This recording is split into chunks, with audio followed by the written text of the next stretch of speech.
Suele hablar sobre los escritores malditos y los desafortunados desenlaces que han experimentado al término de su ciclo de vida, que si eran unos desadaptados sociales, que si poseían algún tipo de vicio aborrecible o si simplemente vivían una vida llena de contradicciones y desgracias. Todas y cada una de estas características suelen ser muy usuales en este tipo de personas, y no por nada Joseph Petrus Borel, alias el licántropo, es merecedor de estar dentro de esta lista. ¿Qué hizo entonces dicho personaje como para ser merecedor de tan deshonrosa o muy honrosa etiqueta? Bueno, si el deseo más ferviente de ustedes es saberlo, entonces quédense en esta ocasión, pues hoy traigo ante ustedes el análisis de Madame Putifar. Madame Putifar es un recopilatorio de varios libros, el cual está impreso dentro de la ya muy extensa colección gótica de la editorial Valdemar. Estamos hablando, pues, que se trata del tomo número 40 de la misma, lanzado al mercado en el ya remoto año del 2001, cuyo distintivo para ello es que, en dicha época, Valdemar no solía introducir esa simpática hoja de guarda de color rojo. El grosor del libro no es muy delgado ni muy grueso, por lo que nos estamos encontrando ante un ejemplar que bien podemos disfrutar en casa o en cualquier otro sitio. La imagen de cubierta lleva por título este nombre y fue hecha por el pintor simbolista belga que también lleva este nombre, siendo una de mis imágenes de cubierta favoritas de toda la colección, la cual intenta evocar a la mujer que da título al libro. Pero entonces, ¿de qué demonios trata Madame Putifar y qué fue lo que hizo Petrus Borel como para ser considerado un escritor maldito hasta el punto de dejarse arrastrar por el amargo salón del anonimato? En ello se hallan involucrados muchos factores que, sin duda alguna, provocan ciertas truculentas sensaciones al momento de conocerlos. Para empezar, cabe destacar que estamos ante la primera traducción hecha al castellano de esta novela, aunque otra versión de este mismo dato es que se trata de la primera que se imprime en España. Una narrativa que, por supuesto, es considerada como la novela negra por excelencia de la literatura francesa. La prosa empleada aquí no evoca para nada a los elementos sobrenaturales, fantásticos y tenebrosos a los que tanto estamos acostumbrados.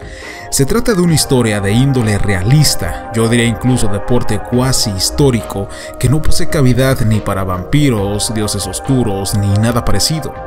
Entonces, ¿qué hace este libro en el canal y por ende en la colección gótica? ¿Y por qué demonios sigo haciendo tantas preguntas entre párrafo y párrafo? Tranquilos camaradas, que todo es parte de la experiencia.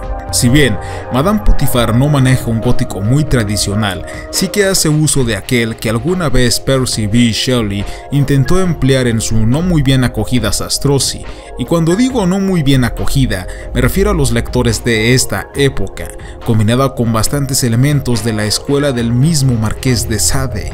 Y no, con esto no estoy queriendo dar a entender que aquí te vas a encontrar a un trío de maníacos haciendo jornadas repulsivas de sexo rudo y puro o a nobles homosexuales folleando inescrupulosamente mientras muelen a palos a la adalid de la virtud. Me refiero a la verdadera esencia del marqués, aquella cuyo foco central de toda su provocativa literatura no fue otro que la filosofía del materialismo que intentaba retratar con sus pinceleadas, tal y como él solía decir, a lo podrida que estaba la comunidad francesa de su época desde una perspectiva social, política y religiosa. En otras palabras, olvídense de todas esas aberraciones que suelen encandilar a los lectores más impresionables, por no decir de limitada visión y comprensión. Decir que Sade es meramente literatura pervertida y erótica es una falta a la memoria de tan célebre personaje. Pero descuiden, que de esto ya hablaré a profundidad en los análisis de Los Crímenes del Amor, Justine y los 120 días de Sodoma. Fue precisamente esa misma manera de pensar lo que le costó a el licántropo su estancia dentro del pueblo francés, condenándolo al más extremo exilio donde murió en soledad y olvidado en algún lugar decadente que muy pocos se atrevieron a pisar. Y es que así, con estas humildes palabras, inicio a contarles un poco sobre el argumento de esta obra, el cual se convirtió en uno de mis favoritos quizás porque está bien hecho, o quizás porque me lo leí durante las vacaciones de Navidad de hace 2 años. La historia, básicamente, gira en torno al bien parecido Patrick White y su amada, la bella Deborah Cockermouth, una pareja veinteañera de origen irlandés que, conociéndose desde pequeños, formaron un fuerte lazo fraternal que no tardó mucho tiempo en transformarse en una pasión amorosa. Sin embargo, al ser Deborah una mujer de alta alcurnia, pues su padre era el conde de la región, su amor por el buen Patrick jamás sería una realidad en su natal Irlanda, dado que la psicópata tiranía de su padre sería un real obstáculo.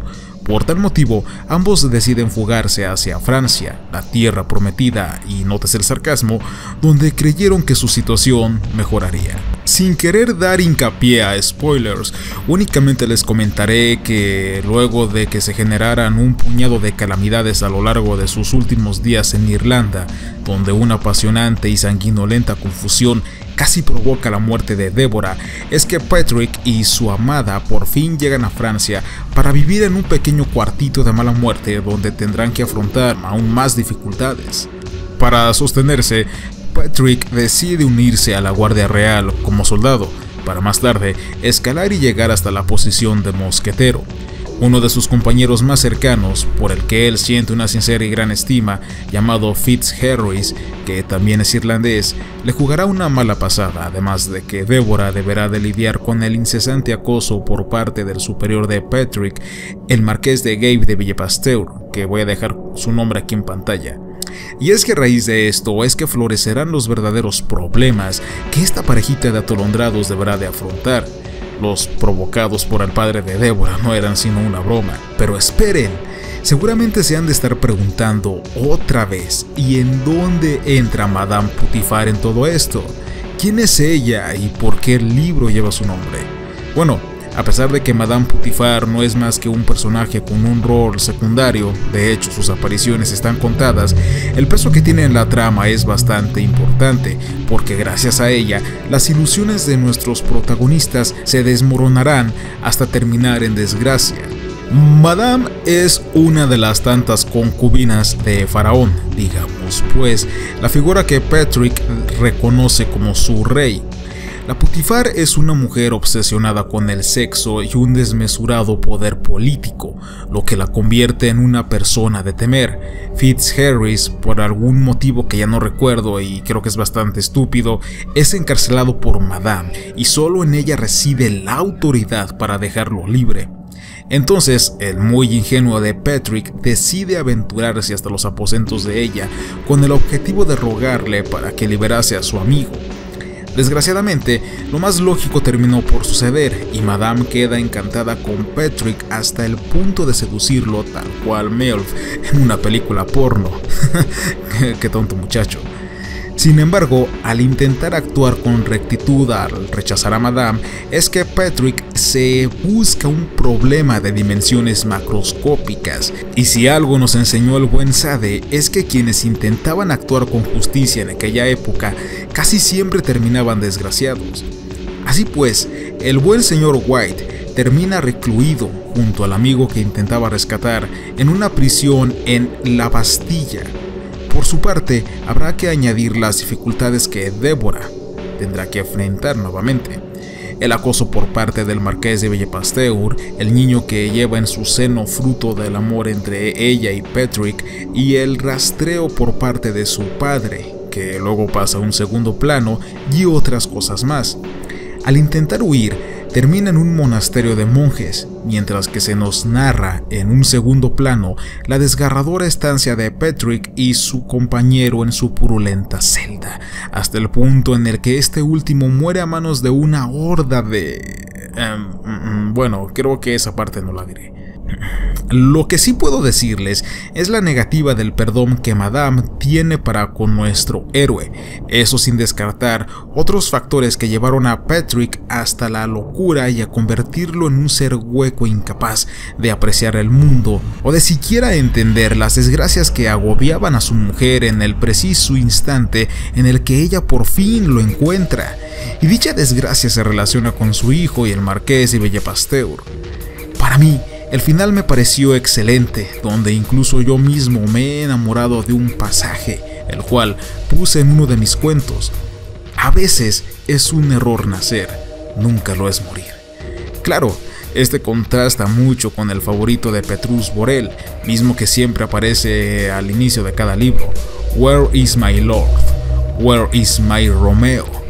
Hay una parte, mientras están en la Bastilla, en la que Patrick y Fitzharris se encuentran con un personaje que muchos creen es un cameo hacia el mismo Sade, aunque también muchos dicen que que el mismo Patrick es un cameo también, pero esta vez hacia un conde irlandés del mismo apellido.